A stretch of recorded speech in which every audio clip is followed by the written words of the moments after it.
Hey everybody, this is Rydo, and we're back to another live stream of video game news. Episode 2, although on the episode numbers in particular, I am going to probably not stick with episode numbers and have actual dates instead going forward.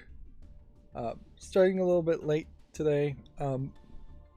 Things are still going in the right direction with this minor emergency, but there's just a lot more demand on my time. And just weirdness in general as far as interruptions. I literally was interrupted last night playing Fallout New Vegas by a fake ghost call, just phantom call from, I imagine, my cell phone provider messing up.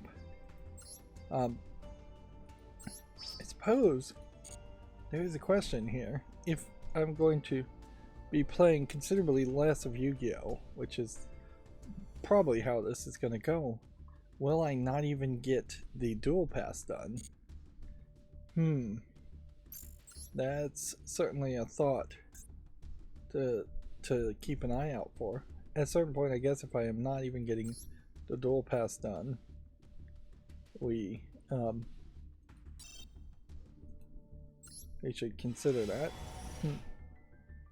And then I also should consider what day of the week should I open 10 of these legacy packs, because I won't be earning enough cards really to open a new 10 legacy pack every single Monday, Wednesday, and Friday that I stream. For the catch-up section, I am still playing Fallout New Vegas. Probably about 25 hours into the game, I made it to New Vegas, to the Strip. So here's an event that has just ended, which probably could have won that pack. I put more time into it. So we'll just play ranked today. Yeah, getting into the New Vegas Strip in Fallout New Vegas creates kind of a major problem. First of all, I was there without really any quests, so I just kind of walked through the whole place and then left. And didn't even go inside any of the casinos.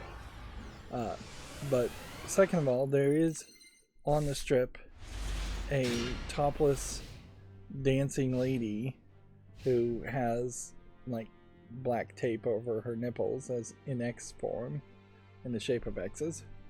And you just really can't do that 25 hours into a game. Fallout New Vegas already has too much cussing.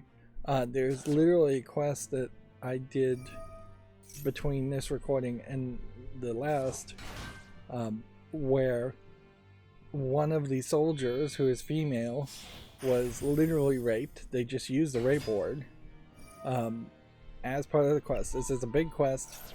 This person has been raped. They need to seek mental treatment for it.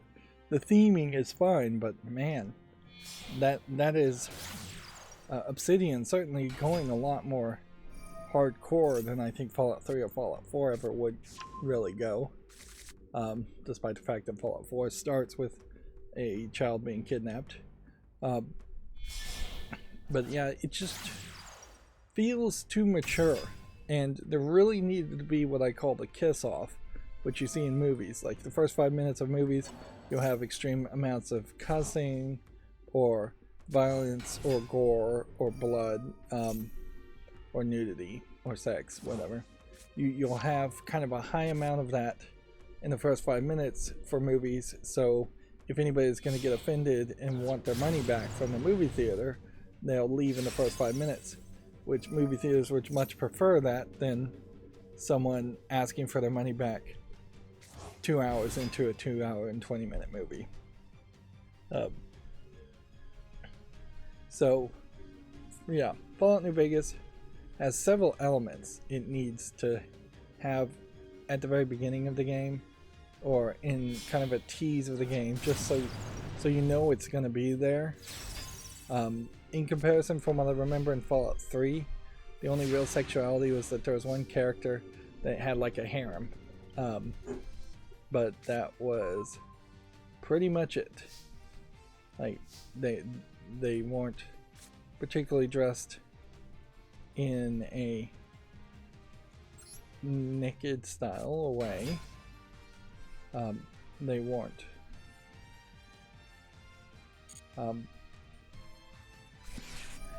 dancing or moving around in a particularly seductive way, which it does certainly show that they wasted probably some resources animating movements and dances for the female characters in Fallout New Vegas when there's just a lot of characters that could have used better walking and running animations, and the game itself would benefit from having running in the game at all for the main player. I got a secondary companion, which is, it's interesting that I got a secondary companion, but it also kind of highlights a problem with the Bethesda games in particular, because it really should make a lot of sense that you could have an entire team on your side as far as secondary companions, like you would in basically any JRPG.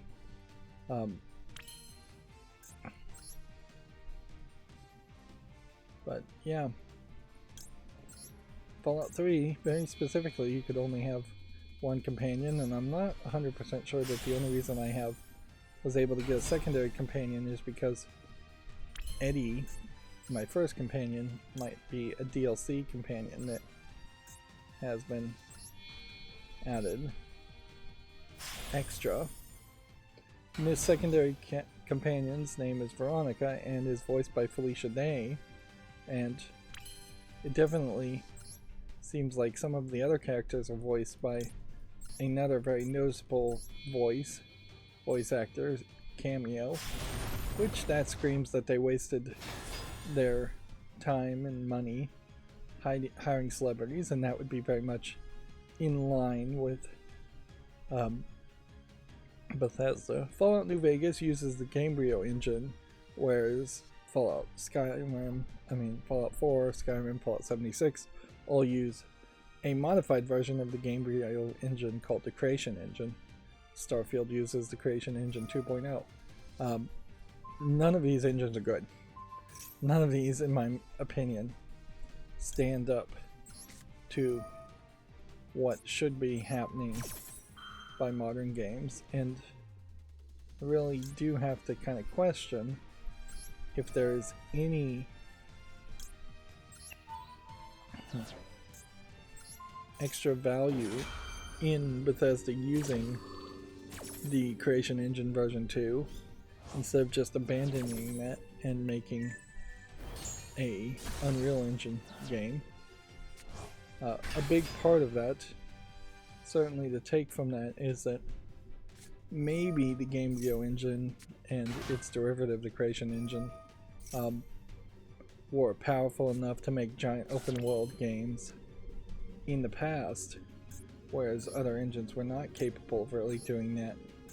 But by 2024 standards, we've seen plenty of games with giant open world environments, plenty of games that don't need a unique special engine to handle that.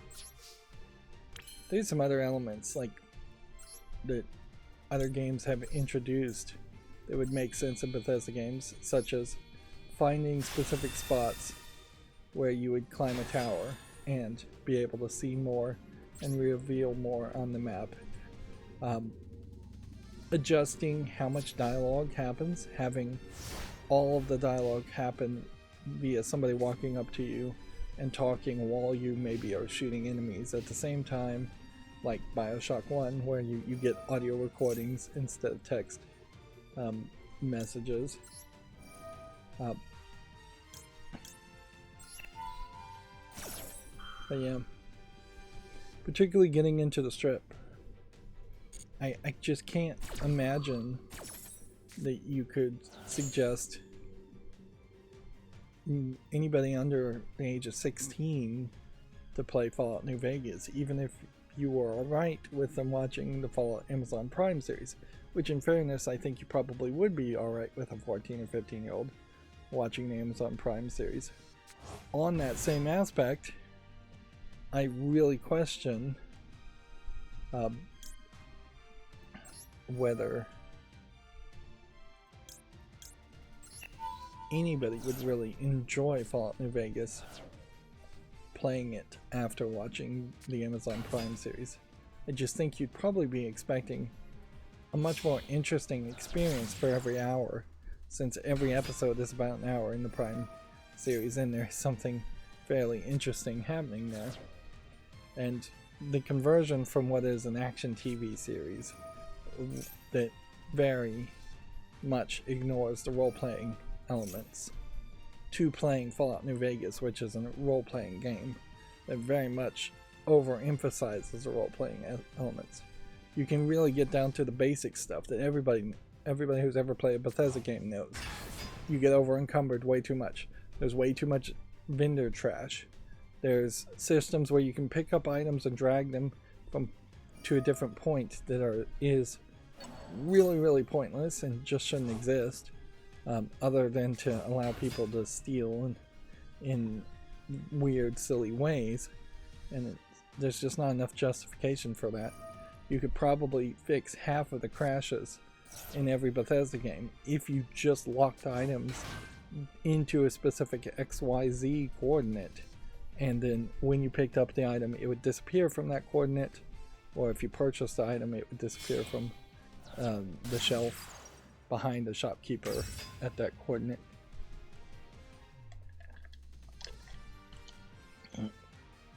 There is something extremely weird about the factions in Fallout New Vegas, where the New California Republic is a little bit imperialist and seems like they might on some occasions commit some war crimes, but then there's no way you could possibly side with Kaiser/Caesar's Legion, who are straight up crucifying people and taking slaves and attacking and doing horrific things in every single instance that you see them.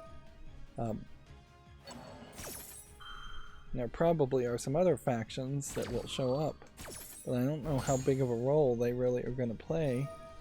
Yes, there's some small amount of Brotherhood of Steel people, and there are raiding parties. But I imagine without a mod, there's no way you could start a new game plus in a different starting location with a different group of people, a different faction. And even if you were going to try to side with some of these smaller, like, raiding party factions, you're going to have to play the game so incredibly evilly. You're going to have to just be such an evil player. It's going to be quite the moral role-playing dilemma, which some people certainly embrace that.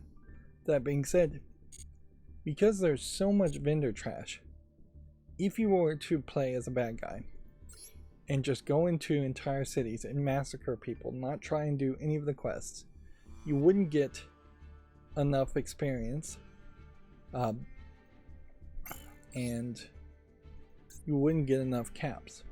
Fallout New Vegas in particular feels like a game that once you get into that end game, it's going to want you to have hundreds of thousands, if not millions of caps. Just a really, really high amount of currency for a Fallout game. And yeah, I just don't think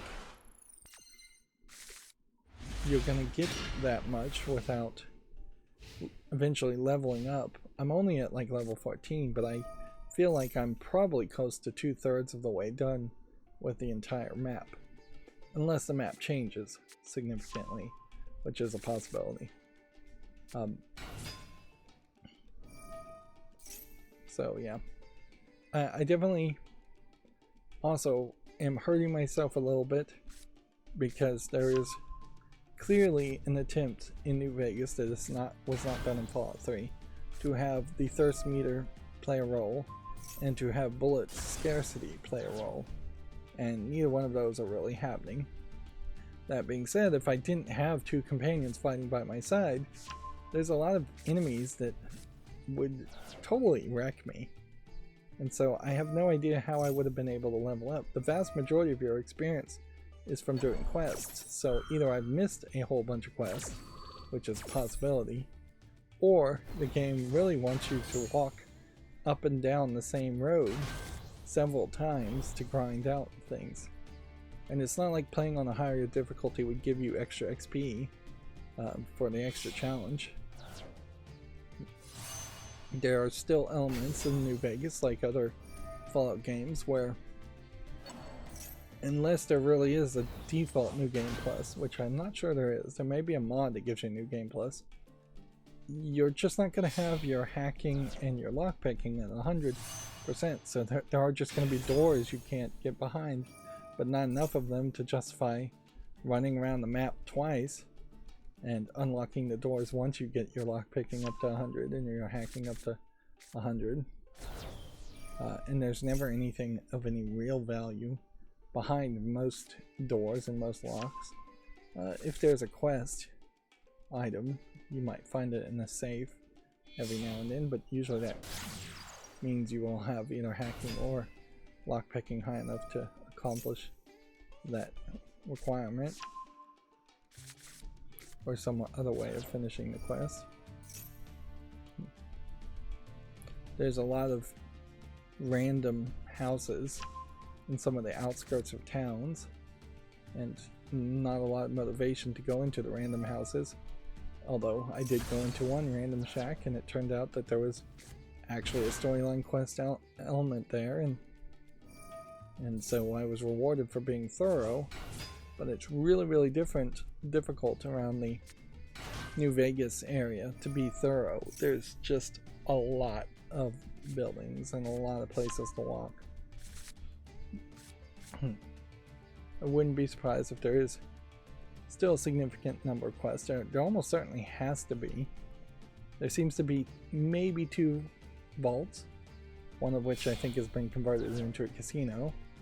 And may not actually be a vault at all. And that may be the only 2 vaults in the whole New Vegas area. So yeah, I keep grinding along on New Vegas, and I'm just not really seeing anything that feels good enough to keep someone's attention between the end of season 1 of the Amazon show and potentially a season 2 of the Amazon show.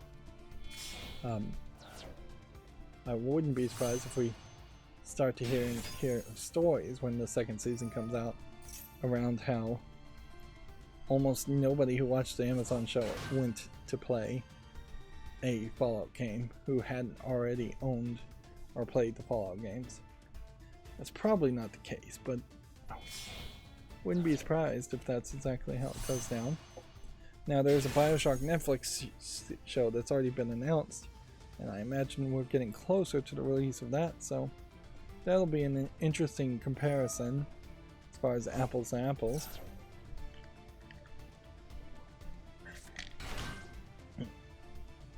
I also saw Amazon Prime got a Japanese show. It looks like a live action thing based off of some manga or anime that I've never heard of, called, roughly translated, I imagine you'd call it Devil's Game. But yeah, it's just subtitled, it's live action, it looks interesting enough, and that's certainly not something I've seen Amazon Prime really try. Amazon Prime also has at least the first half of season 3 of Clarkson's Farm, and they've gotten some of the older, by a couple years, British shows, like the remake, revitalization of Crystal Maze, and a couple seasons of 8 out of 10 Cats, which that's really weird because they're 8 out of 10 Cats is a panel show talking about what people are talking about that specific week. It loses most of its value if you miss it by even a week, let alone entire years. But yeah, I'm thinking Amazon Prime is maybe stepping up its loadout of content, probably to balance out the fact that they've added commercials to a lot of things. I wouldn't be surprised if some of this is also shifting things that would have been on Freebie back into being Amazon Prime, since Freebie is also commercial focused. Hulu, on the other hand, doesn't seem like it's got much of anything new, and yeah, I have stopped looking and stopped paying for Netflix. So Netflix still feels to me like it would be a more interesting lineup, just a little too expensive. Well, after the whole crackdown on the password sharing, you have to kind of reevaluate at that point. I don't think this card's gonna work, so this might be a great time to surrender. And anyways, we're supposed to be doing news faster here, more and more. Let's go ahead and activate this. Just get rid of things. GameDeveloper.com here says that Gray Zone Warfare has reached over 500,000 sales in 2 days. This title has been updated though. Yeah, on the 3rd, so it hasn't been updated since then. One of the things to do here is definitely to get a feel of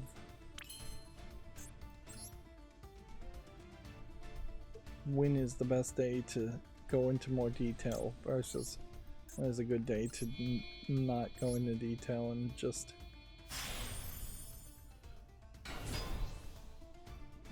cover the news as quickly as possible.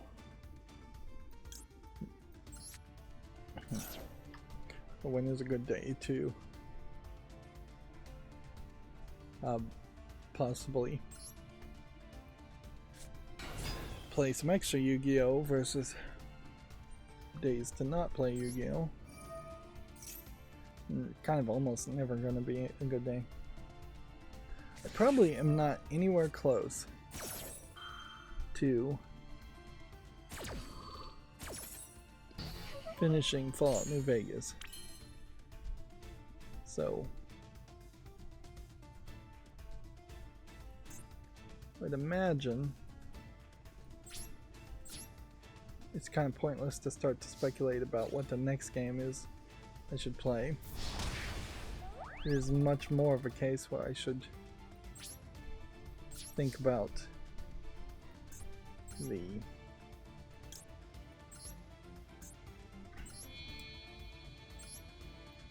scheduling of other content that I've already made. Like, really at any point here I could get a burst of just about 200 subscribers and then I would be over the 1,000 subscriber threshold. I still probably would need to triple my watch time. And certainly we're in an odd position now that we're doing video game news and just describing it as video game news instead of having Yu-Gi-Oh! Bring in views.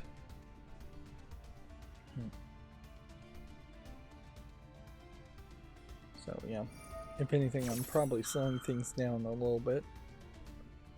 But that's probably the right move too, because while Yu-Gi-Oh! Was bringing in views, it was not really bringing in watch time.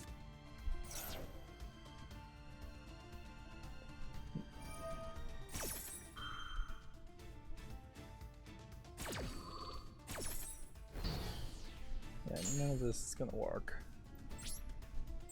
So I'm gonna lose. Microsoft says it has grown its support of veterans, military service members, and their families. Let's see what they really are doing. Reviews a year partnership with the USO. Call of Duty Endowment announces new operator packs. Microsoft supports veterans, transitioning service members, and new military spouses with free technical career training through MSAA. So, 2 of these are Xbox related. One of these is a technical training certificate for working in IT, which only a portion of people in the military are going to want to seek post-military careers in IT. Now, what is interesting about this is there was another point I was going to make, which is May the 4th happened, and there's frankly a decent number of video game companies willing to celebrate May the 4th more than some more important holidays, for sure.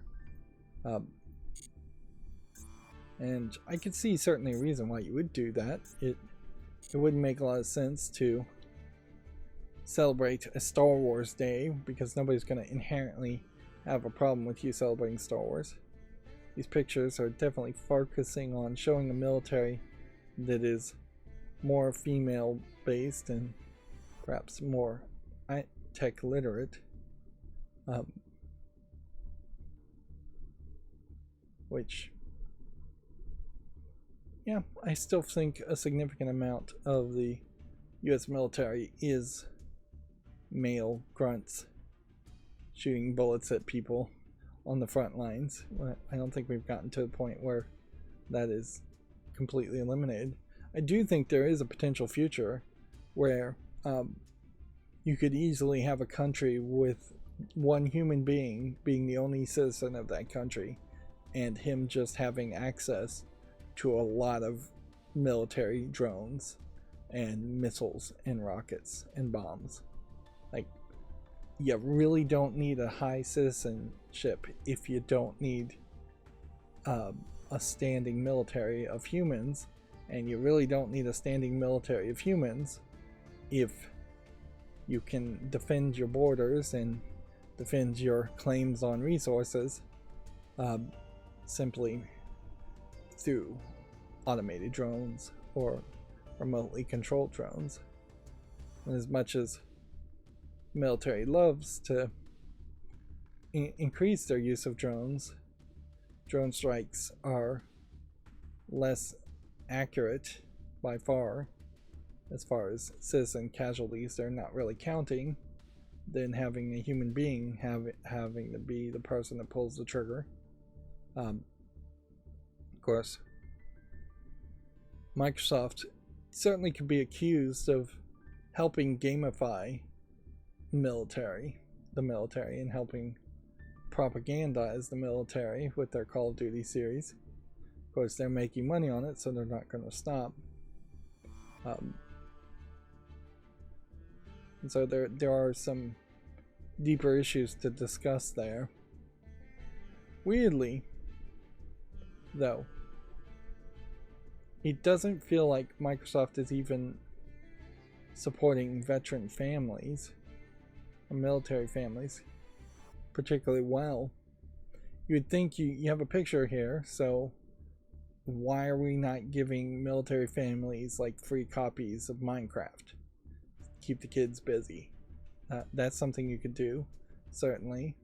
Or military discounts on buying video games anyways. That's something they could do, and I'm not sure they're really doing any of that. I'm not really sure what they're doing at all with the USO. This year we're proud to deepen our commitment as primary gaming partner. The military in particular has been a major saving of the Xbox. Like, that being said, it is also the Xbox's always online desires that lost them a lot of their military followers and fans, because if you're in some secret base somewhere, you can't connect to the internet, or if you're on a mobile operating base somewhere, you're not likely going to have a good enough internet to be always connected just to play on an Xbox. There might even be a little bit of xenophobia in it, in that Microsoft, being a mostly United States company, making a console is preferred over Sony, being a Japanese company, or mostly Japanese company. Although I would definitely think that if my estimations as far as the fan base shifting over to PlayStation are accurate, I imagine the numbers are similar in the military as they are outside the military. It's kind of crazy to have the official Xbox podcast just right here on the same level as Xbox Game Pass. Let's move on. Godot retweeted this person working on a Godot engine game using, what is this called? The Clockwork? Little do-it-yourself computer, I would assume.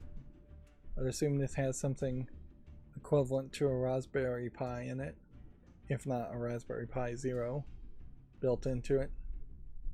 And I could see, if you are programming things, having a full keyboard might be helpful. This is clearly a very, very silly way to try and get any work done.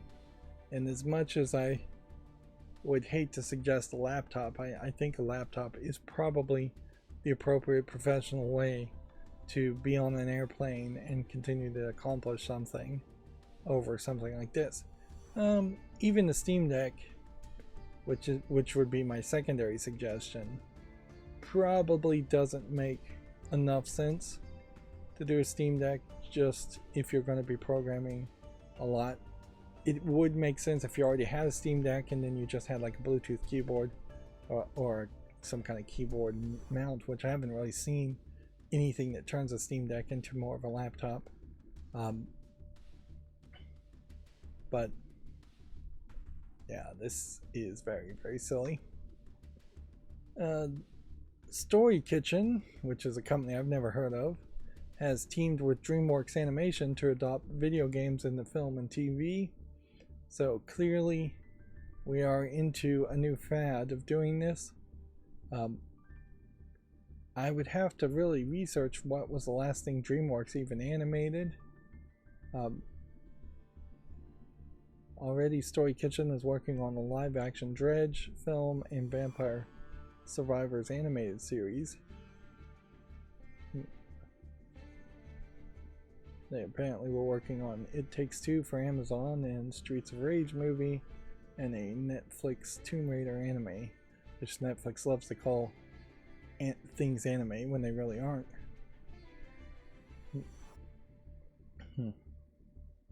We can also expect a Bioshock, a Days Gone, and a Gravity Rush, and a Ghost of Tsushima movie. And then a Gears of War, Grounded Among Us, God of War, and The Medium TV series, I believe. And you have to assume that at least a good chunk of these will not succeed. Although, who knows? Standards may just be so low now that if the options are you're going to either get nothing or a terrible NCS spinoff once again on NBC, ABC, CBS, or Fox, maybe video games have a slightly higher quality than that. Although I think we also are going to run out of games that are relatively recent that have decent stories. And once you start trying to think of older games with decent stories, you're going to really fail to find a lot of them. Moving on, Beat Saber is going to be dropping MetaQuest support in November, which Beat Saber being the #1 game for VR, that certainly highlights that MetaQuest 1 is probably close to dead, if not completely dead. And yeah, I imagine any early adopter who bought a MetaQuest 1 is not going to be happy about that. Hades 2 is now available in early access, so the hype up to Hades 2 can now be replaced with the hype for Hades 2. And then this is the biggest news story for today and for the past few days, is Sony. Sony being the publisher, I think, has to take almost 100% of the blame here.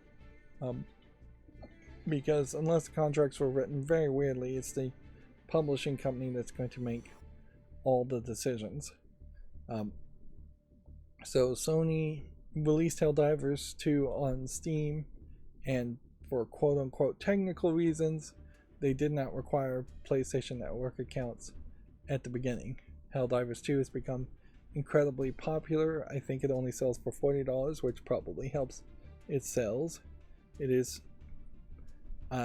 rumored to be the biggest game to sell this year, and that the PlayStation version alone would have been the biggest selling game this year so far. That's ignoring the Steam sales, which are probably fairly high, if not higher than the PlayStation sales. But yeah, it had been going on with a lot of fandom growing for several months, and then Sony came in, and again, we have to blame the publisher on this, and is now announcing that everybody on Steam will have to have a PlayStation Network account to use it.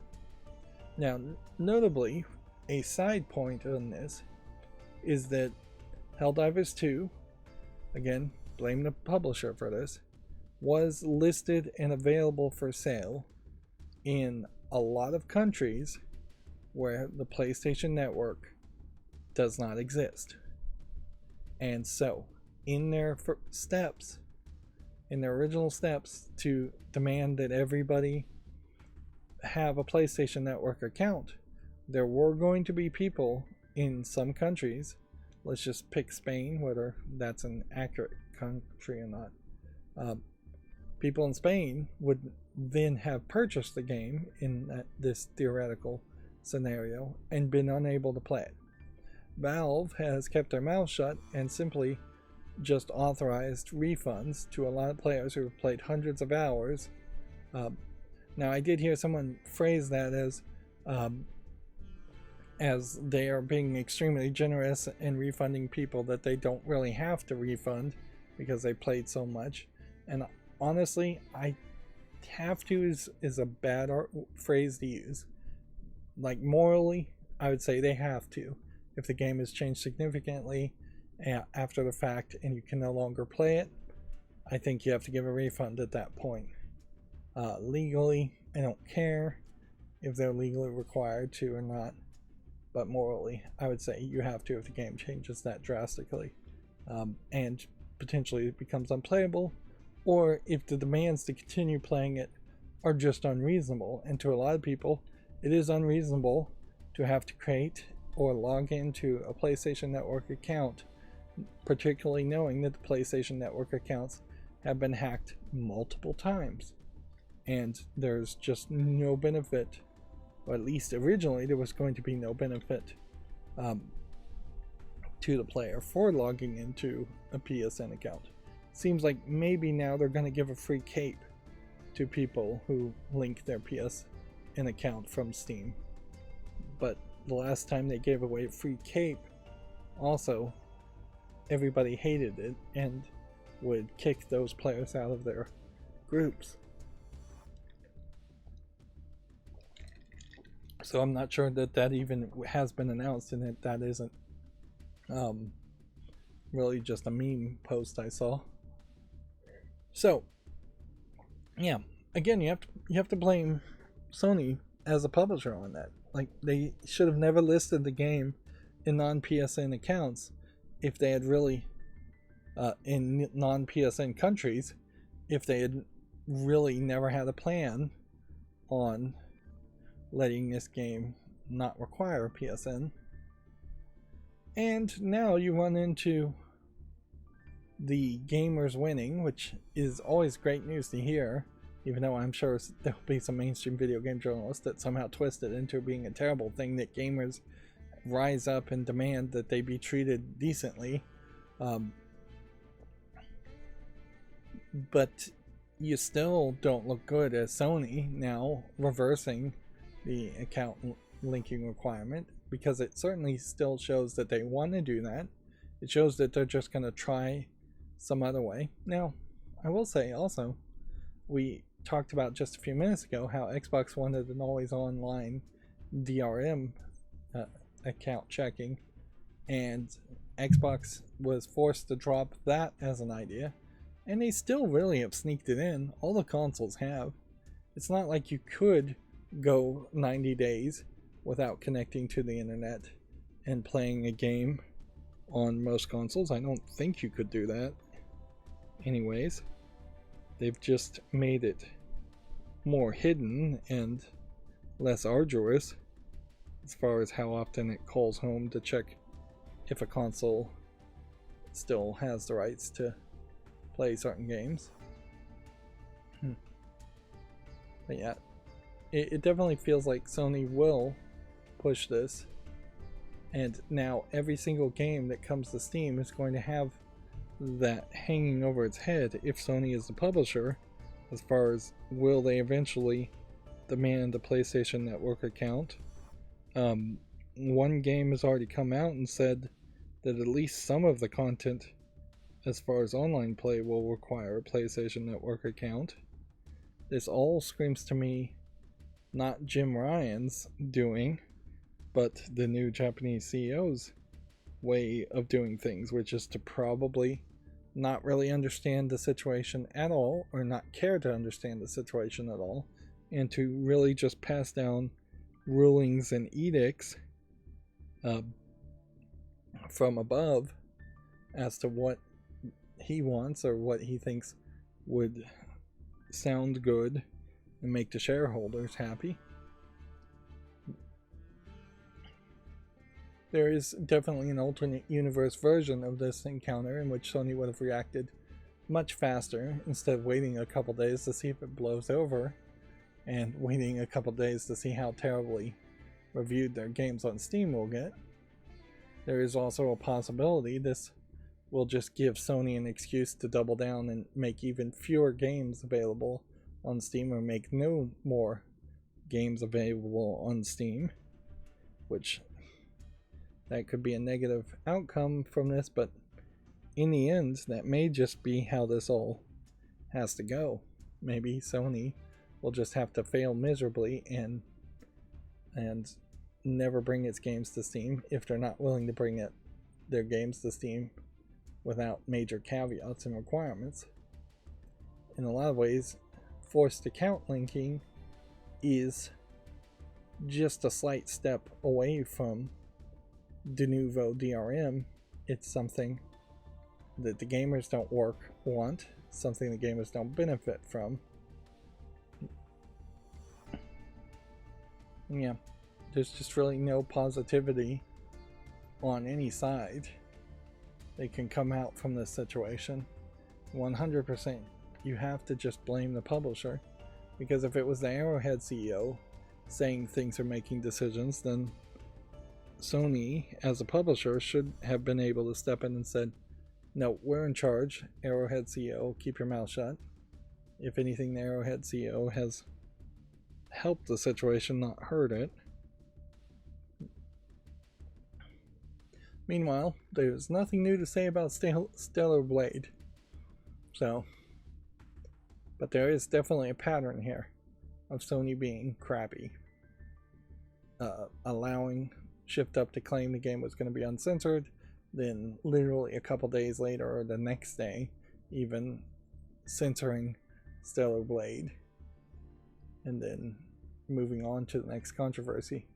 Almost certainly we'll see another controversy in the next few weeks from Sony. Microsoft benefits the most from this, and Nintendo benefits the most from this, because they can just sit back and avoid creating their own controversies, and they will come out smelling rosy. In the continuing Minecraft #SharpYourWorld advertisement, I am incredibly uncertain as far as what the audience is that they're targeting. Seemingly this video here on Minecraft is that they hired a Japanese manga artist who looks like her style would be more robot girls from like the 90s to have some kind of Minecraft themed giant poster wall scroll.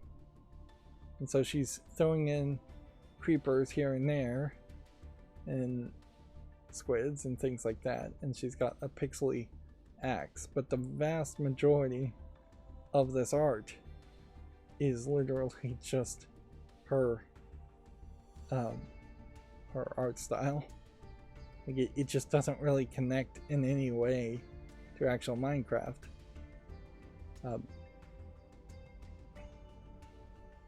And so yeah, I have to really ask, who is the audience there? Who's the target audience? Are you trying to get Japanese people into Minecraft?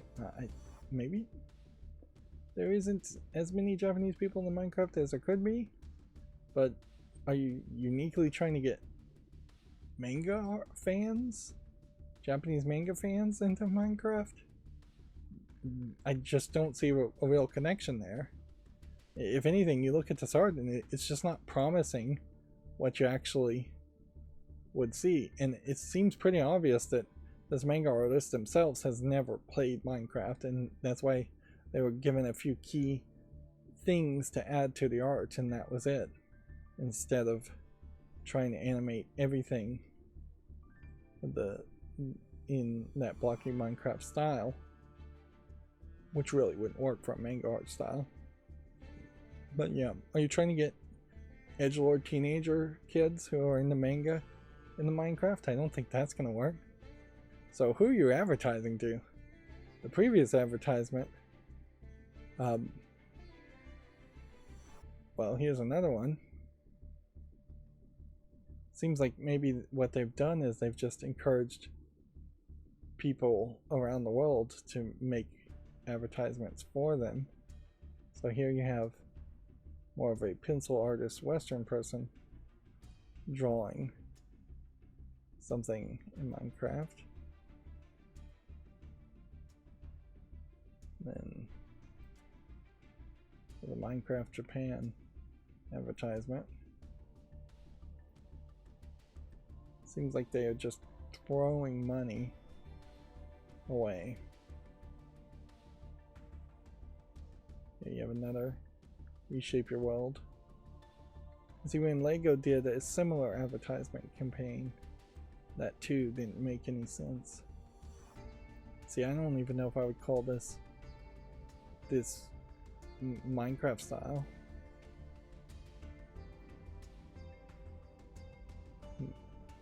And it doesn't even really look very Minecrafty. But yeah, here, this is clearly a more professional commercial that we talked about in the previous stream. And yeah, it's just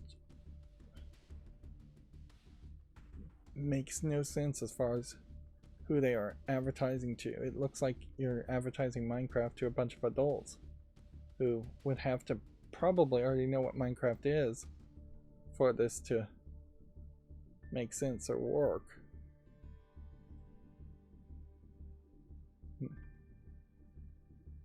So I have to assume what's going on here is that Minecraft has no idea what to do to advertise to try to grow its audience. I imagine its audience is as saturated as possible. So I did want to highlight here you have Daedalic Entertainment, which I feel like this Daedalic Wars image probably was made several years ago, and so they're just reusing it for May the 4th be with you. Which notably, it's worth pointing out though that Daedalic is on its last legs. Tencent acquired them They were the ones that made the awful Golem game, and it will be extremely questionable if they can even just survive long enough to not be put out of business to make just what their bread and butter was, which would be another point-and-click adventure game. And even in that, I'm not sure they can just make a new Deponia game and still survive from that. It's also worth pointing out that the only announced new Deponia game right now is going to be more of a survivalist player versus player experience in the Deponia universe, not a point-and-click adventure.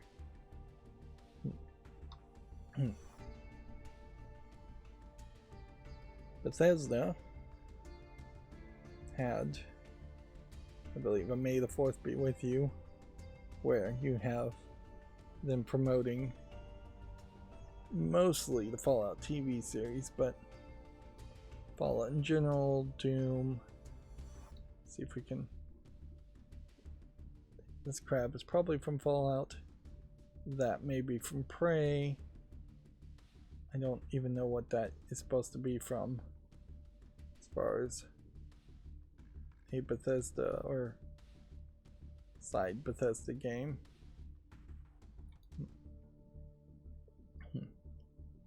They're mostly tagging it Fallout here, though. And then, as we work our way backwards through the Helldivers 2 shenanigans, Helldivers 2 devs apologized after it was hit with 100,000 negative reviews, which we'll check what Helldivers is at. Let's see.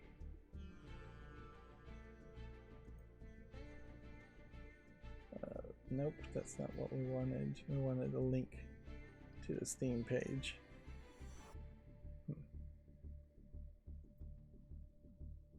We can go to SteamDB, though. I guess we can see right now it's at 67.07% as far as positive reviews, so fairly low. Let's just go ahead and look at the store page so we can see in more familiar terms. So in the last 30 days you have 58% positive, and it rounds up for overall now to 68% positive. Yeah, so they have gotten not only the most recent reviews but the overall reviews down to mixed, all because of the PlayStation Network login requirement. Pretty much. I guess if we do look here, you'll notice that the number of negative reviews so far have been fairly low for today, and then quite a lot of positive reviews. So it almost seems like there's a carrot and a stick approach here, which good on gamers for being coordinated enough to do that, and that it seems like they are actively trying to reward the game back up to a higher reviews because of the reversal decision. Of course, if PlayStation had just switched their opinion the next day or even the next day, they would have saved themselves significant numbers of negative reviews. I also want to point out that there is no asterisks anywhere here from Valve. Valve clearly not willing to say this is a review bomb by their standards, since this is content that would be changing. Let's see. Now the store page still says that it requires a third-party account, and I wonder how long it will take for that store page to change based on the most recent claims.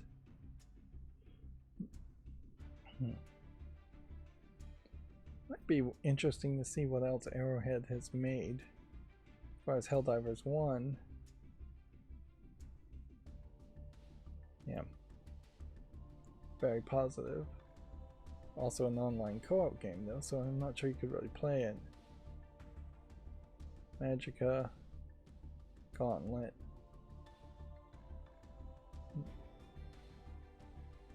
Yeah. It's kind of surprising they only have 4 games, but they're all so positively reviewed.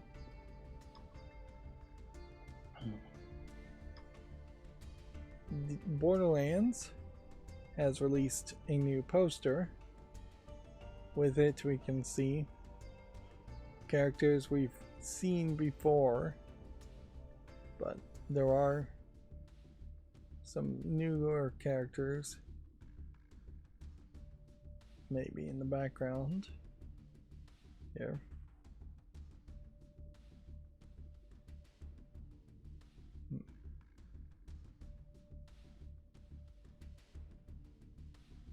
Yeah, this poster doesn't really tell me much other than the promotion line, tagline here is going to be Chaos Loves Company. That very likely won't be the entire name. It won't just be Borderlands, Chaos Loves Company.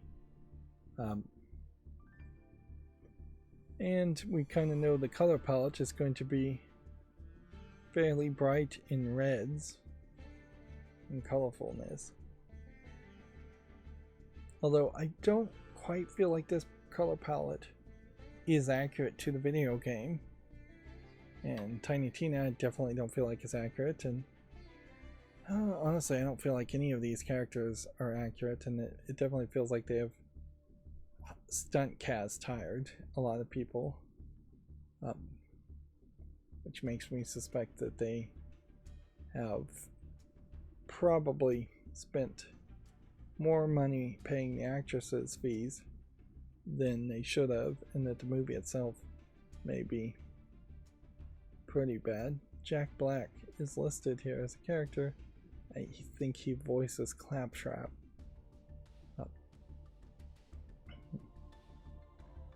Yeah, it'll be shocking if this movie comes out and is good. Although I'm not sure what you do after that. Anyways, let's say everybody loves the Borderlands movie. Greenlight a Borderlands 2 movie. Try to have a series, annualize it every year. That's about the best you could do. It kind of makes some sense. A Borderlands movie once per year in the summer versus a Saw movie once per year in the October Halloween months. Yeah, if you had something like that where maybe you could get the budgets low enough and still have a dumb fun action movie coming out in the summer every year, that would be something more than most movie theaters probably have now.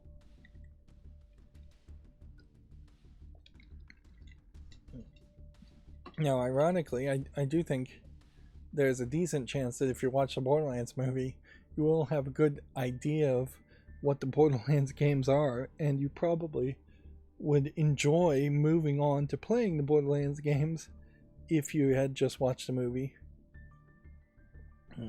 That would be my guess as to how receptions will go, because I think the Borderlands movie is going to try to be much more in line and similar to what the video games are.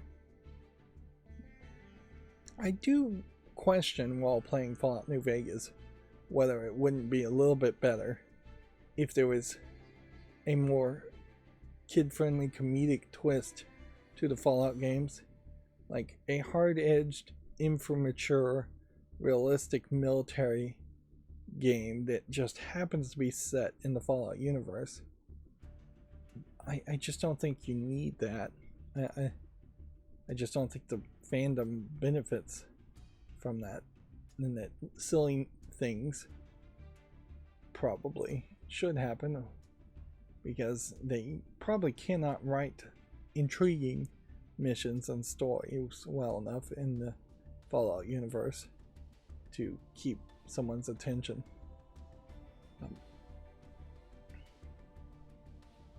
If they were really, really good writers in Fallout games, they would have made a Fallout game that was set in a vault for its entirety, and there would just be one big mystery or multitudes of mysteries.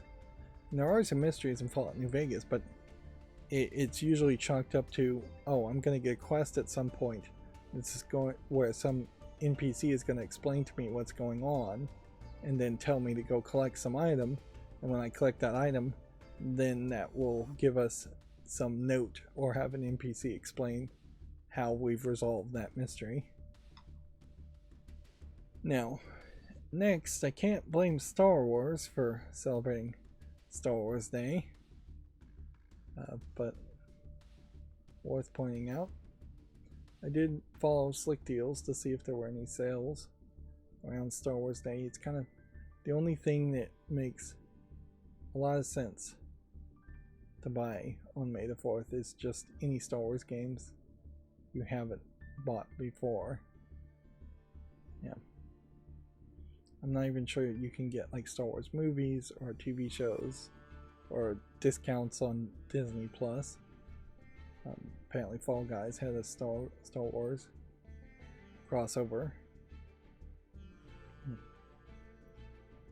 Yeah, inherently as you scroll down here you have too many people getting retweeted for May the 4th be with you, and too much promotion between Legos and toys.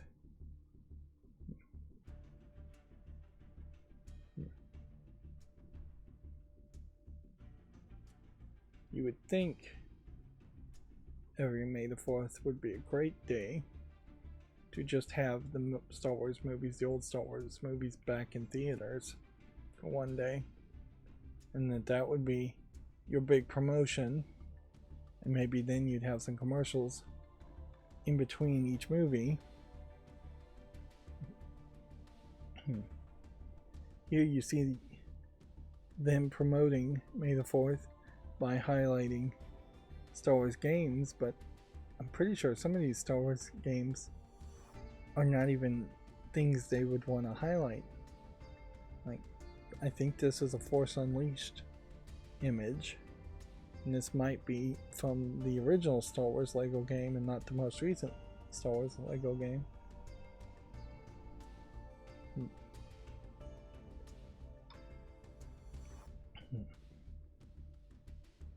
And yeah, I guess I don't have that many May the 4th tweets. Twitter itself increasingly dying. That being said, I briefly clicked on a tab I had left open to Blue Sky, which was supposed to be the replacement competition to Twitter from the people who originally created Twitter, is the thought there. And I did not even let it load long enough to look at the feed on Blue Sky. So I really just don't have a lot of motivation for my reasons to use Twitter, which is very little, just to get video game news.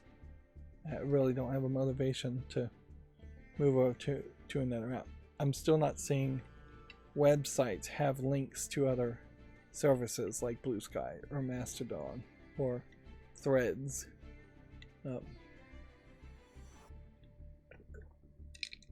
So if the companies don't know where to go, I'm not going to have a clue as far as where to go. This was some of the backstory I was trying to explain, where Helldivers 2 is now unavailable for purchase in 150 regions, Steam issuing refunds for the game regardless of playtime. 150 regions is quite a lot. You would be hard pressed to even list 150 regions in the world.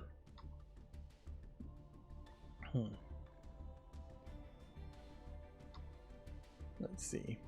There seems to also be some leaks, although I feel like these leaks have come out before and then nothing came about from it. And it seems like this may be just rage bait articles more than anything else.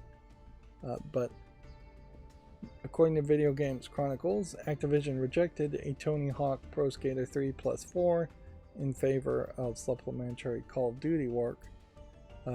Vicarious Visions apparently pitched that after they were absorbed by Activision in 2022, and who's to say what Microsoft is doing any different, if they are doing anything different at all. You would think, though, if this is the first, frankly, I've even heard of Tony Hawk being under the control of Microsoft, if I had known that up until this point, and if I was in charge of Microsoft, I would have said, no, we're absolutely going to make a skating game. Maybe it's not Tony Hawk. Tony Hawk's pretty old. Maybe we put his name on the title but don't have him as a playable character, and maybe just make him a mascot type character. But there definitely should be some kind of skating game.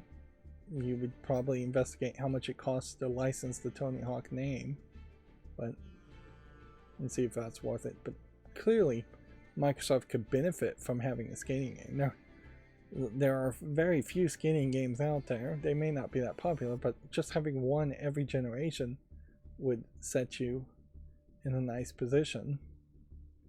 But yeah, so far as we know, Microsoft has done nothing to change what Activision is doing to run their subsidiary.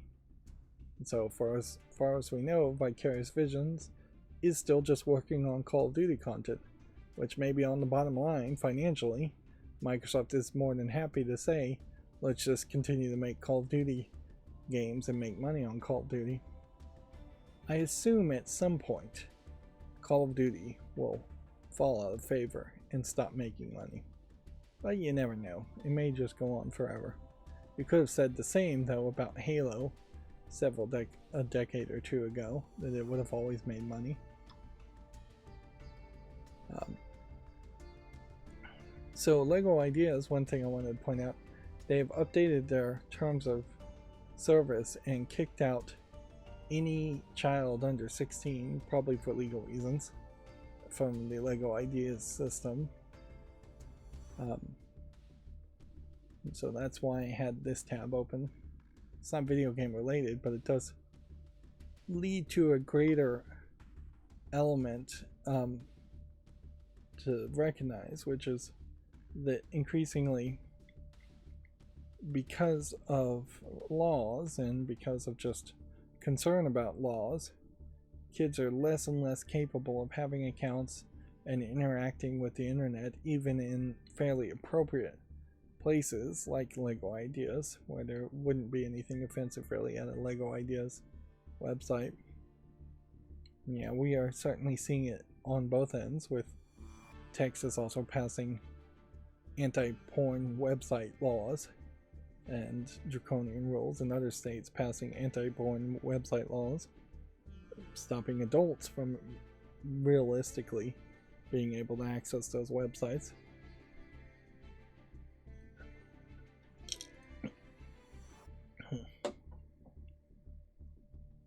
Inherently, I wouldn't say that the internet itself is underregulated. I would say the internet itself is probably overregulated, although a lot of the regulations such as net neutrality are things that I think most people would agree with. What is underregulated are the massive 1% of websites that have been allowed to grow to far too large of positions and become monopolies, and have found a way to become a monopoly on the internet but not a monopoly everywhere else, and thus they can make loose arguments that they aren't actually a monopoly just because they only monopolize internet sales. Amazon.com, great example of that. It would make a lot of sense for Amazon.com to be broken up in several different factors. As far as the TV, the streaming, the book sales probably should be separate from grocery sales, should probably be separate from movie sales, things like that. But that's not video game related, so let's stay on topic more. Activision Studio Vicarious Visions, apparently, again I assume this is rumors that will go unconfirmed, was working on a Donkey Kong game was supposed to be a 3D platformer. When would this have been, though?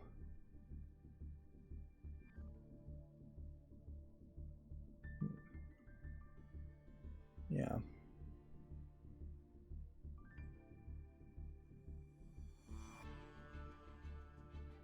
Yeah, somewhere before 2016.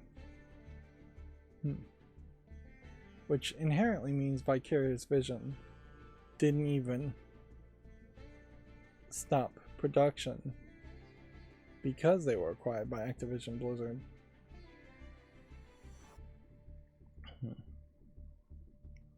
So it's really questionable how actionable this kind of information is.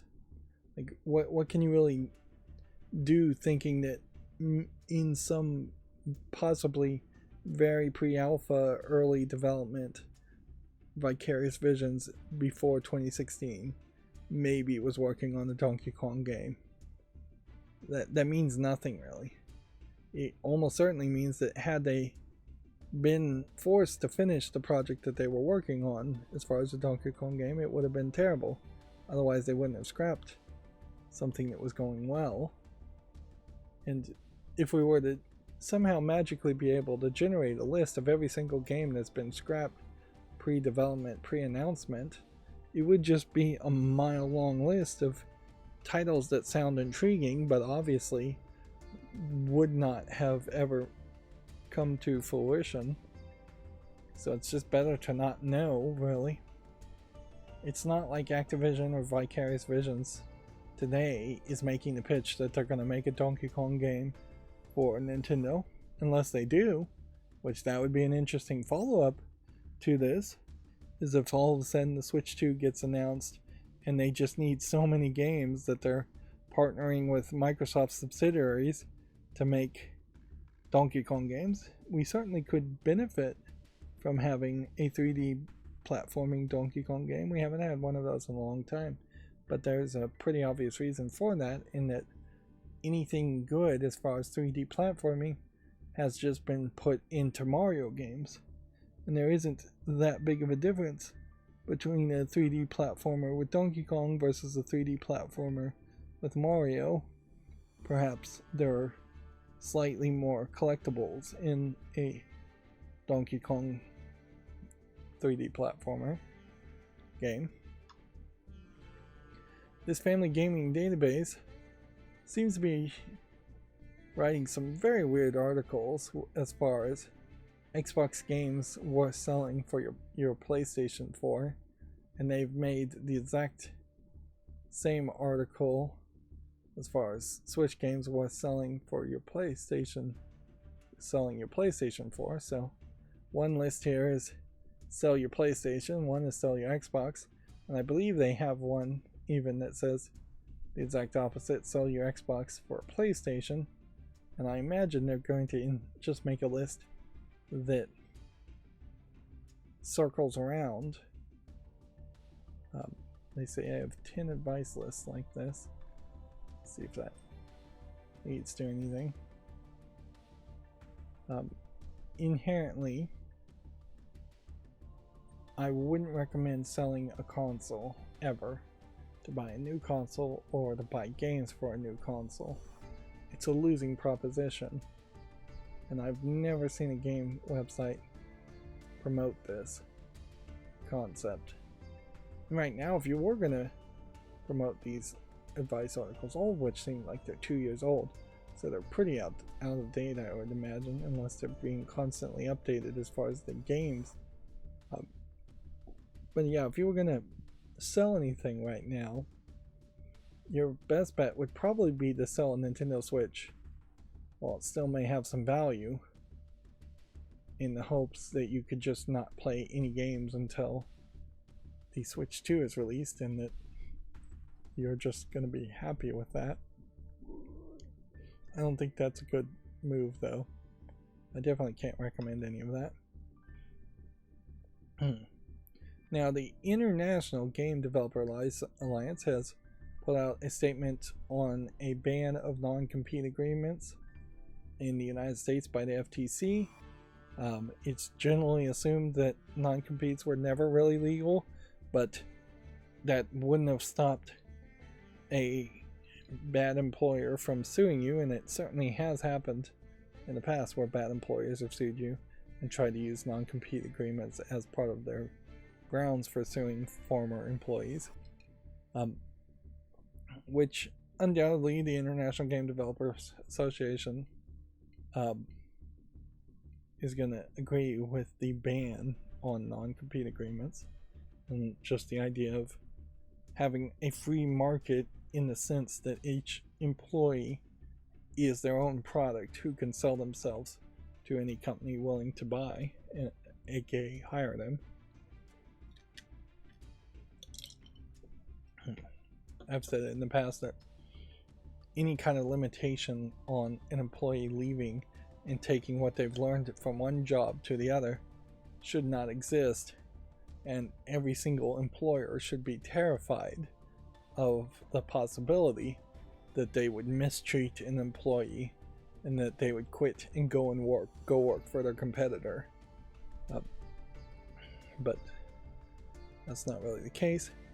The one thing I think that's somewhat weird about this is it is the International Game Developers Association, so they also probably need to address whether there are any other countries that have non-competes or similar styles of contracts. There's a lot of contract law in particular that happens in other countries as far as working under contract that also could be addressed and talked about. But yeah, definitely feels like the IGDA wants to make themselves more important and just interject themselves into this conversation. And in fairness, this is a very reasonable place where they should interject their own opinions into the conversation. I question, though, if there isn't a low-level desire by the IGDA to become more relevant and self-promote themselves as much as possible to replace the ESA, which notably the ESA has not put out any statement similar to this, because the ESA is a lobbying group for the corporations, for video game companies, who would absolutely love to have non-compete agreements be legal, and almost certainly if you were to poll employees, you would probably find a significant number of game developer employees or game company employees have signed non-compete agreements either for their current jobs or previous jobs. And yeah, the non-compete ban was passed several days ago, and it's not like you have a huge uptick in people leaving their jobs for new jobs. I think we'll probably see some of that happen where it should have happened already, but the vast majority of people will just be too afraid to take a new job. There's a lot of danger in that. Even if you found a new job that would pay you better financially and in benefits, and maybe it's closer to where you live and just sounds perfect on the face of it, you just never really know once you get employed whether your coworkers are going to suck, whether the job is going to disappear and you're going to be fired in the first 60 days, or whether something is just going to surprise you that you can't just possibly know about. Moving on, Rebel Wolves Konrad Tomaszkiewicz, I mispronounced that for sure. Apparently this is a guy who worked at CD Projekt Red, and he wants to avoid repeating his CD Projekt Red, opening up his dream about his new studio and how he's using it to address prior allegations of bullying at CD Projekt Red.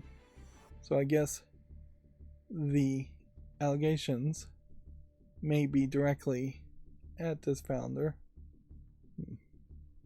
or maybe he left because he didn't like the bullying, if there really was bullying. Claims of bullying are fairly lightweight claims and not worth really paying too much attention to, considering in comparison you have claims of actual assault and both physical and sexual assaults happening at other companies, or accusations of that, and you have just downright illegal things happening at other companies. Like, yes, it is not appropriate to be bullied and harassed, and harassment, I think, is illegal in most places in a workplace. But yeah, if the worst thing you can say is my boss is a bully, well, that's probably the same thing almost every employee can say, is that their boss feels like they're a bully.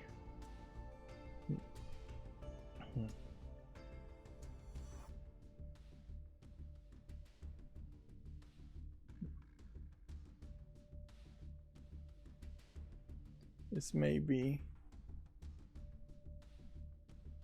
also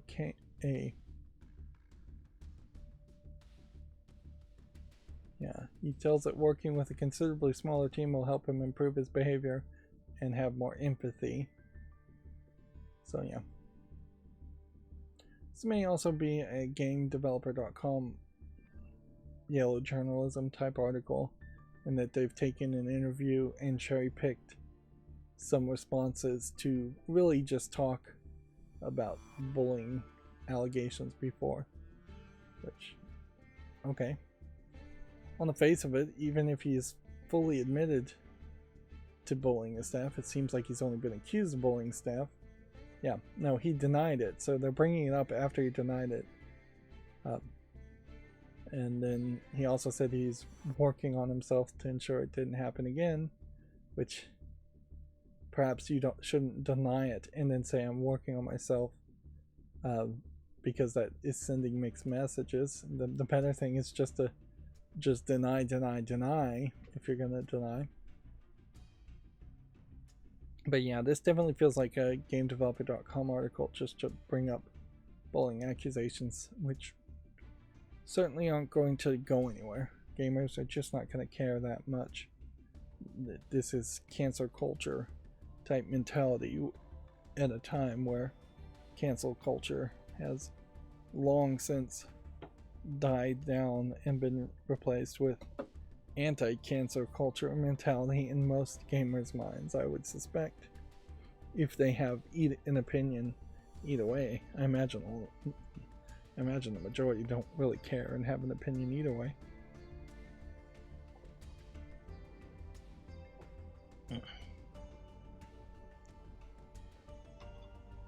Let's see.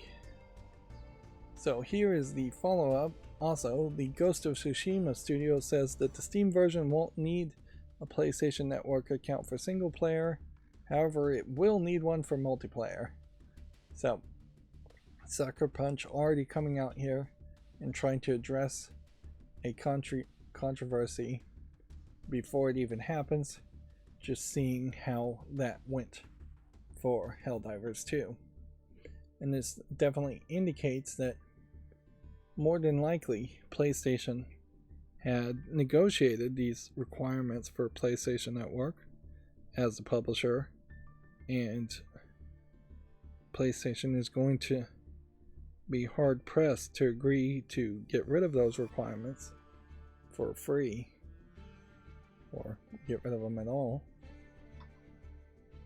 And then we already talked about the U-turn, and I imagine Ghost of Tsushima may see a U-turn. Also, it'll be interesting to see if gamers can either pre-boycott or boycott Ghost of Tsushima on PC in the same way, and if it would have the same impact, because in this case people will just not buy Ghost of Tsushima if they're upset about the PlayStation Network requirement, and as such Sony might be able to just excuse the game as having low sales for some other reason, unless gamers are willing to buy the game, review it negatively, and then demand a refund. And even if there's a lot of gamers that do that, I imagine it won't be anywhere close to the numbers of the Helldivers 2 negative reviews and refunds, because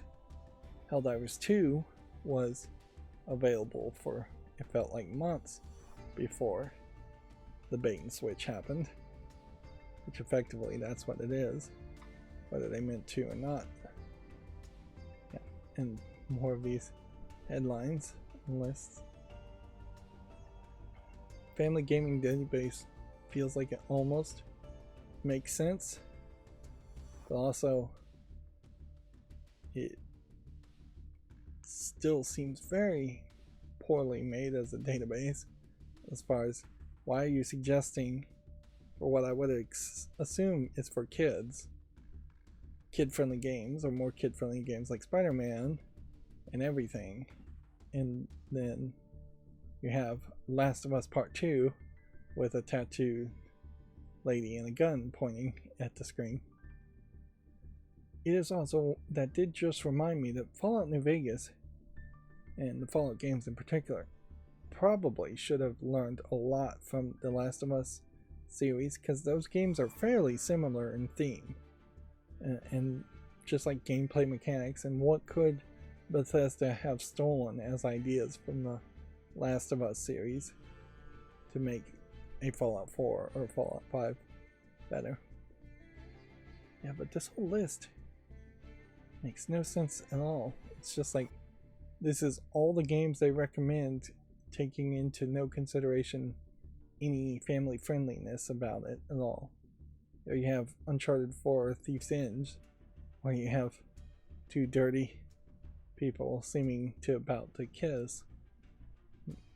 And then here's Last of Us Left Behind, which, is that some kind of DLC? Yeah. There's just an inconsistent thing. It almost feels like the Family Gaming Database just wants to review, and this is probably the truth, they just want to review the most common familiar games for clickbait reasons, instead of focusing on what would be better. Inherently, there's probably thousands of small indie Steam Direct games that could be on this list that they're ignoring in favor of talking about PlayStation games that are AAA games and AA games. Maybe PlayStation Network doesn't have a lot of those small games though, so if this is specifically PlayStation games, maybe there's a lack of listing because of that. And then YouTube Gaming, pointing out on May 5th that it was 15 years ago to that date that Plants vs. Zombies came out. And then overall, they're just trying to stay relevant with May the 4th. And yeah, if I was to scroll back down here, I imagine there's not going to be anything really relevant. This caught my eye for a second, in that they've just copy and pasted a bunch of different health potions from different games. I imagine this isn't even an image that they made, but maybe it is. Yeah. Take note that there is not a single case ever where YouTube Gaming says, hey, we've got a YouTuber who has made some interesting video game content, check it out, or hey, we've added a new feature to YouTube that is specifically ideal for game content creators or viewers who want to see video game content on YouTube. I had a funny thought, and I don't think I could ever make content that was good enough to really justify doing this, but in the same way that Giant Bomb uses the phrase quick look, and now I feel Like, that is probably close to enough to be public domain that anybody can use that phrase. I was thinking, what if I just called these live streams X-Play? That would be really fairly over the line, though. And if I could make great content, I probably would do it. But nah, I don't think that would be worth it. There would be too many people that would be looking for old episodes of X-Play on YouTube and seeing my videos and getting upset by the bait and switch on it. I could call it R-Play for Rydo, but that is even worse because that is too close to the somewhat infamous visual novel Replay that was one of the first visual novels to be censored off of Steam because of its rape themes. So, yeah. And in fairness, if I was gonna try and copy X-Play, I'd have to do everything X-Play did, which was quite a lot. So that's not a realistic thing. Let's go through all the new games on Steam. I need to update some of this because, like, the warning may contain adult content is really unnecessary, and yeah, I probably need an intro interstitial screen like that anyways. In this case, it doesn't look like there's enough variety in the screenshot, so I'm going to say no. I didn't come back and try and remove the delay with the JavaScript injection I'm doing. I almost want to say yes to this, but weirdly, you have this inconsistent art style, and it does look like it's probably just an RPG game. Half RPG, half visual novel, with two art styles, so I'm going to say no to that. Here we have a decent enough looking Survivors game, but we can see it's also mixed, so we'll take that off the follow list. This art style would be a tough sell, so I'm going to say no. Bed and Beak Fist, we'll give that a chance. Yeah, this looks like it's just dark screenshot syndrome. So I'm still not sure I've got the follow list working. I did put some extra effort into doing clips, so theoretically the clips would run. Dungeon Minesweeper. This seems like it's Minesweeper, but with a twist on it. Not sure I particularly would love the twist, but I'll give it a chance. Inherently, changing Minesweeper too much is probably not going to work. This feels like a game where it's a Mickey Mouse, you know, Steamboat Willie public domain game, which we definitely didn't see too many of them. This also doesn't look interesting though. Asian Foxes, but it's just a puzzle game. Feels definitely like it's trying to sell on lewdness too much. We have a mixed reviewed game. Legends of Aria from 2019. I'll give that a YouTube short even though it's mixed reviewed. And yeah. The delay is still too much. It is just easier for me to click instead of wait here a second and then let it go forward itself. And then it delays a couple seconds when I stop clicking. So it's like 1, 2, 1 Mississippi, 1 Mississippi. Yep. So there's several functions there. I have to investigate what needs to be changed as far as a value and then inject new JavaScript so it would react the way I want it to react. So there's more work to be done there.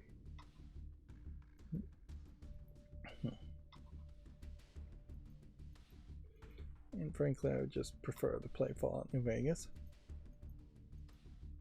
I would say at this point, here is definitely an adult game with the ugly bastard tag, if that was a tag you could actually use on Steam. That's what they call it. Yeah, I've pretty much given up on doing anything more as far as coding with Steam. I never got around to programming one thing, and I never really fully tested and released the other thing. Those were definitely projects that I was planning on working on only when I was away from my computer, and it is not so much that I'm away from my computer as much as I am just sometimes getting distracted from making footage.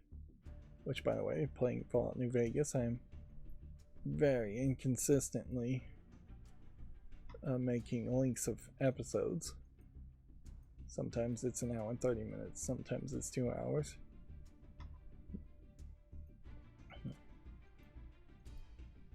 Yeah. There is a small possibility as I get things scheduled to record that I would pull out my Steam Deck and play some games.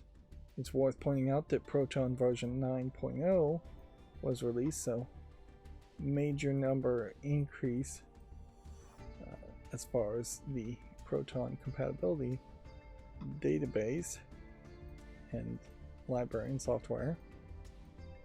So even more games should be compatible or better compatible, and the GeForce Now streaming service has made a commitment to make it easier.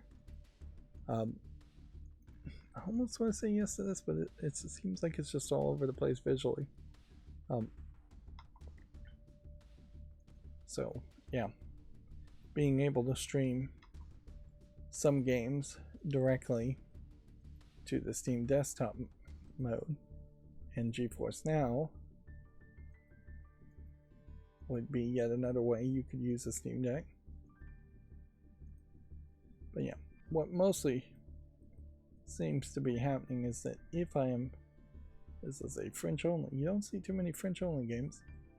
If I'm not doing anything on my computer making footage, then I tend to just pull out my cell phone. And I'm still doing too many Sudokus. There was one day where I knew I was going to be particularly busy, and I told myself I'm just not going to do any Sudokus today. Yeah, I'm still watching and trying to learn to be better at doing Sudoku variants. And it's taking up a bunch of time. Still watching a lot of YouTube. Still watching some Amazon Prime also. So I'm very much just working towards distracting myself instead of working on a more mentally draining project. I guess inherently that is the issue, is that if I'm going to be programming something, I'm going to be putting all my mental energy into that, and I'm not going to just do it for an hour and then be relaxed and ready to make footage of playing Fallout New Vegas in this case. So I kind of have to decide one or the other. Like I kind of have to have either a focus on making footage or a focus on doing some other side project that's going to inherently be less important to YouTube. Now at some point YouTube may not be a priority at all, and then I'd be focused on something else. Although I don't know what. It's definitely not the case that I could just go and work some other job and that I'd be particularly capable of focusing in on that or working on that for like 8 hours and I almost certainly wouldn't be happy about it if I was even trying that. YouTube does have that unique advantage of being able to take bathroom breaks whenever you need it if you have IBS, and fall asleep whenever you need to sleep if you have hypersomnia or insomnia.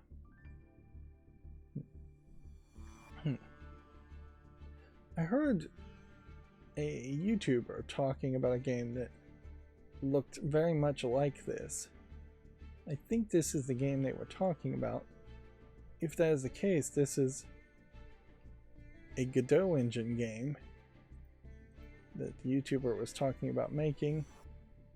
Visually, I'll say it doesn't look particularly great. And they were talking about how they were really struggling with the Godot engine to have different contrast ratios. They wanted a 16 by 10 and they just couldn't figure out how to do it, which I feel like they must have been making a mistake there. You can see Xbox controllers and PlayStation controllers are being supported. Yeah, and I really have no reason why I would promote this game other than perhaps it's slightly different looking. It's a slightly different type of game than what we've seen usually.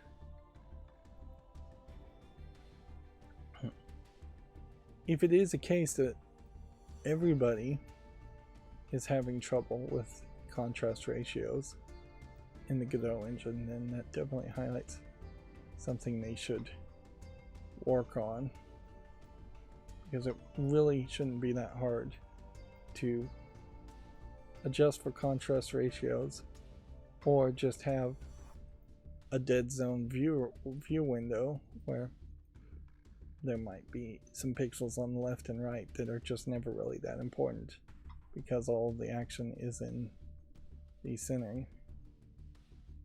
Plushies from the sky.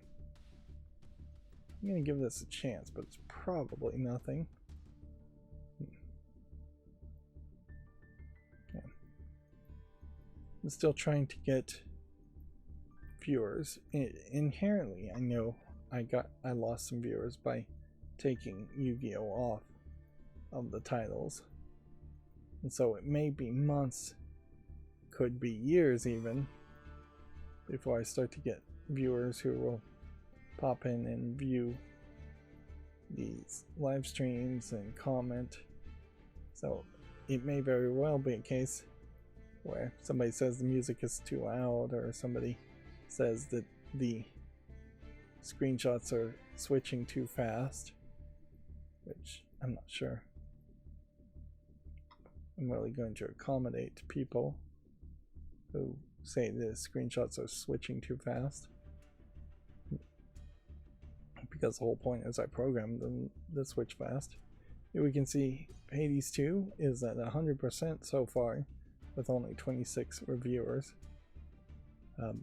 It is early access though, and I still not a huge fan of early access games. Sword and Bones 4 looks like an old game, but I'll give it a chance. We definitely are seeing too many games with card mechanics these days. Seems almost like there's an increased willingness to be lazy around action games. And here's a Skyrim clone showing the level of quality. You could make something like a Skyrim game without having a huge budget like Bethesda, which is not very high visually speaking.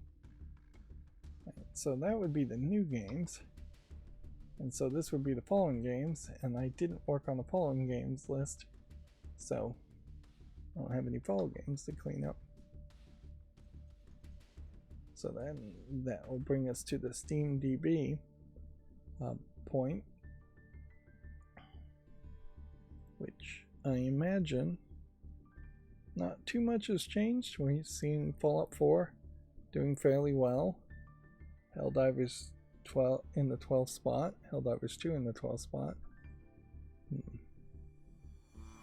Fallout 76 is down to the 29th spot, and I wouldn't be surprised if we see it just continuously fall downward. And New Vegas is in the 46th spot. So considerably fewer people chose to play New Vegas, even though it seemed to me like that would make the most sense as far as what you would want to play. Like Fallout 76 doesn't make sense because it's supposed to be right at the beginning after the nuclear fallout, so it wouldn't really connect to the TV series because it'd be a prequel to the TV series. And Fallout 4, I think, is the most furthest out story, so it'll be least connected to New Vegas, even if it is the most polished visually. I also think Fallout 4 may just be way better with action, so maybe people figured that out. I imagine it is also just a case of Fallout 4 is promoted. But yeah, there's really no reason to play Fallout 4 right now with all the problems with its update that it put out. What I would want to see is Manor Lords and see if that's going anywhere. It's in the 22nd spot. That's been, I guess, the most recent game to be released. Yep. As far as my chart goes, we see Apex Legends bouncing up, Naraka Blade Point bouncing up, Stardew Valley still being strong and bouncing up, Call of Duty seems to be bouncing up, where other things are still trending downward. But yeah, I don't think any of the Fallout games even cross into a point where I could find them. Manor Lords is here. There should be a Fallout button. Here's Fallout 4. So Fallout 4 here, and then Fallout 4 here. So if you click on that, Fallout 4 also there. Yeah, my chart is yet another thing I still haven't worked on.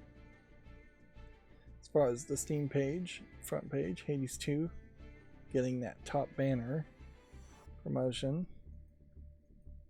and certainly is another thought as far as Baldur's Gate 3. Is Baldur's Gate 3 a fair game to compare to something like Fallout New Vegas? And does it potentially let you have a party of 3 other companions and play a much better, much closer to a Dungeons and Dragons style tabletop role-playing game experience, whereas the Fallout game series is some weird Bethesda creation that it is somewhat based on role-playing games, tabletop role-playing games, but has been evolved into a weird monstrosity that does not really seem similar to JRPGs or Baldur's Gate 3 or any other Western RPG games. Like, how much of the creation engine and the Gamebryo engine has just pushed Bethesda games to be known and feel like Bethesda games instead of looking and feeling like other games, which they could borrow / steal a lot of concepts and I think improve it. Second Project publisher sale up to 90% off of some visual novels like Clonade, which, if you're going to play a visual novel, that's a good one. We can see Brothers: A Tale of Two Sons remake is 33% already. I don't know what the Invincible is about. Then you have Capcom Mystery Adventure Double Pack Bundle for half off. What is Rich Man about? Looks like maybe it's a Mario Party game, but it's mixed. And this looks like a resource management game. Seems like they may have expanded the number of games that are on sale too to like 4 tabs, where it feels like it was 3 tabs or even 2 tabs before. Both the newer games are on sale. I still haven't seen anything as far as the summer sale going on. I think I've been mistaken and thought that summer was technically coming a lot faster. Here you can see Hades themselves, which they've committed to not adding any more content to Hades 1, so now would be the time to buy Hades for $8.49. Puppet Master game is being rated very positively, even though all of the screenshots contain mature content. This Indica game also being rated very positively, and that certainly could be a sleeper hit, but I imagine it will just be a game that very few people ever give a chance to. Echoes of Plum Grove looks interesting also. But if we were to look at top sellers, looks like Hades 2 is still doing very well, and Helldivers 2 is still doing very well.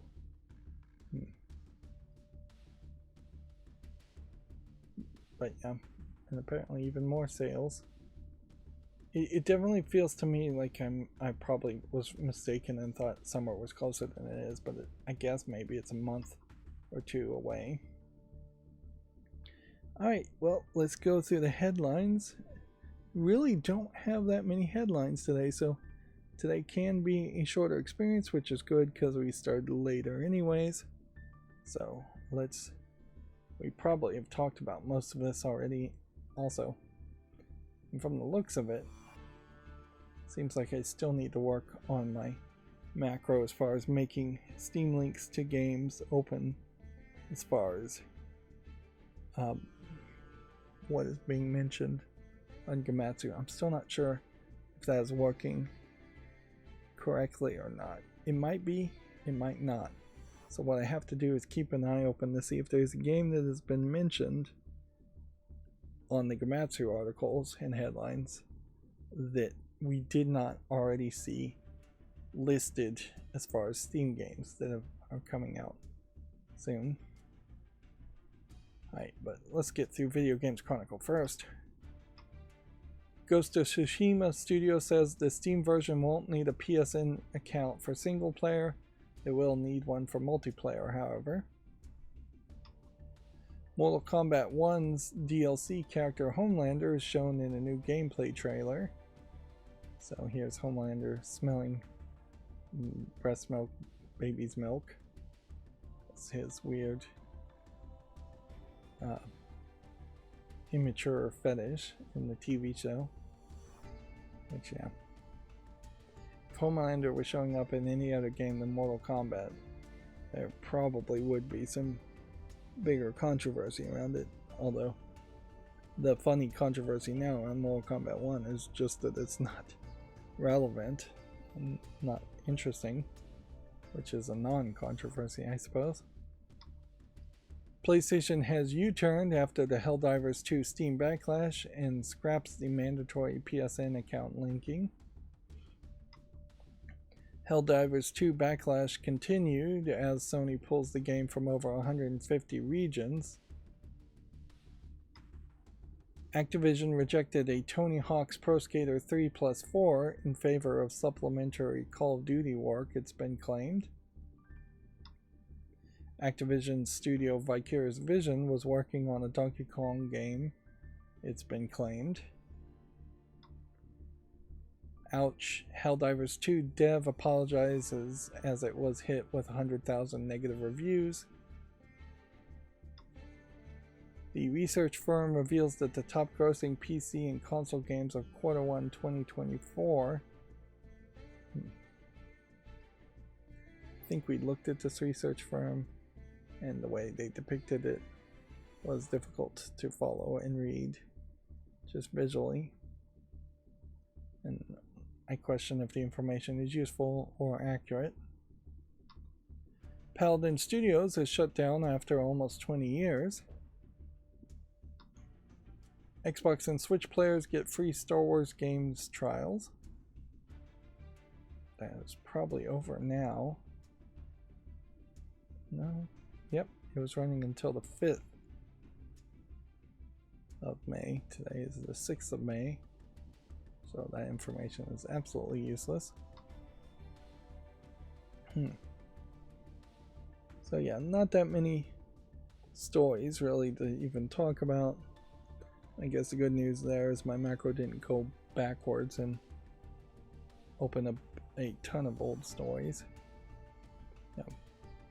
We still very much are seeing a pattern where nothing ever happens on the weekend, or nothing ever gets reported if it happens on the weekend.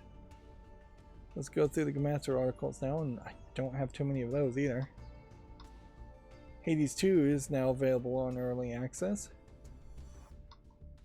Wizard with a Gun Better Together update launches May 13th, adds 4-player co-op. So if this game had a Steam link, there should have been a tab. Did we see Wizard with a Gun? I don't think we did. So I don't think my macro is working the way I want it to. Tranquil Island farming simulation game Star Sand Island has been announced for PC.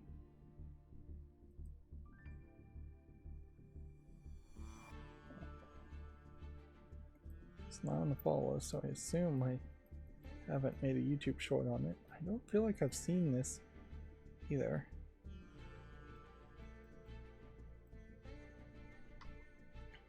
Sword and Fairy Inn 2 for the PS4 and 5 and the Xbox One and Series launches in July. It's currently already available for the Switch and PC.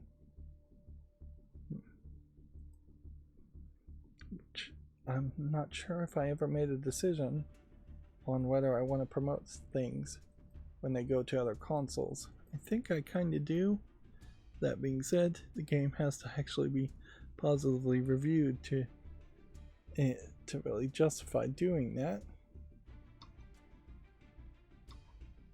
SteamWorld Heist 2 gameplay deep dive trailer is available on Gamatsu. Serum launches in early access on May 23rd. And that just went straight to a video. That was not what I expected the Steam link to go to.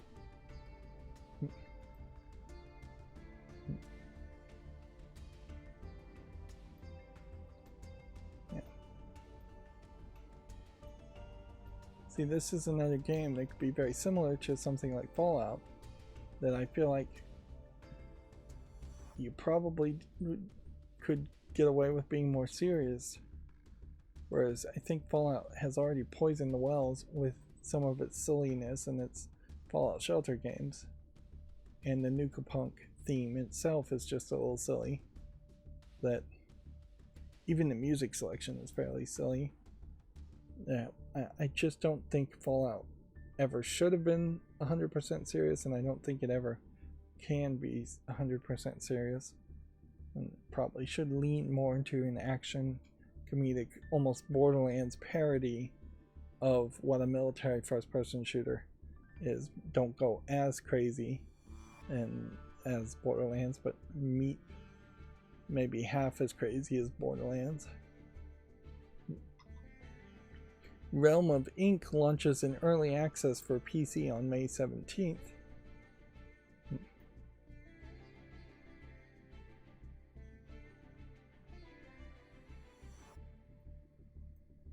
This might be an interesting game, although it might not.